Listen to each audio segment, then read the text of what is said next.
Pemirsa, seorang sosok perempuan atau ibu merupakan sesuatu yang senantiasa menarik untuk dibicarakan.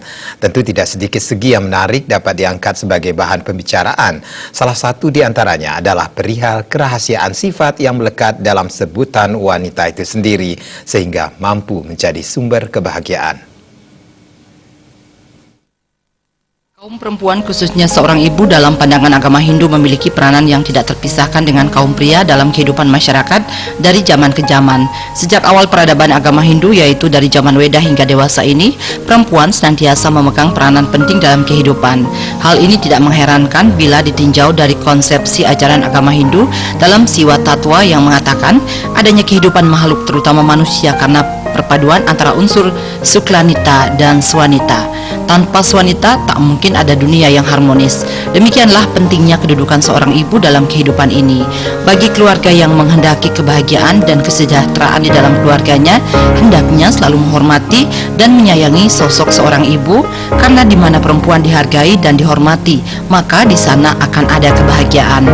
Ibu adalah yang memberikan kesuburan, dan dengan kesuburan mampu meraih kemakmuran dan kesejahteraan. Ibaratkan sebagai ibu pertiwi yang dipelihara dengan baik, maka akan memberikan kemakmuran bagi segala makhluk hidup di dunia.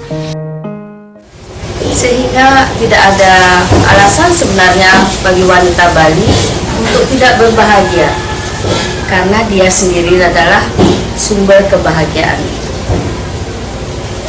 Jadi wanita Bali siap mencurahkan apa yang dimilikinya, yaitu kebahagiaan yang berlimpah kepada suami, kepada anak-anak, dan kepada lingkungannya.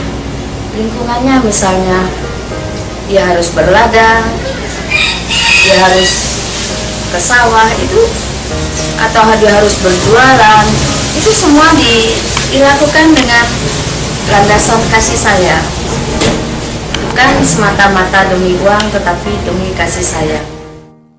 Perempuan sebagai ibu yang akan melahirkan putra-putri suputra akan mampu membebaskan keluarga yang bersangkutan dari belenggu kesengsaraan, baik yang bersifat skala dan niskala. Kesejahteraan dan kebahagiaan itu bukan semata-mata bersifat skala saja, tetapi berkesinambungan, akan dapat mencapai kesejahteraan dan kebahagiaan yang juga bersifat niskala. Darte.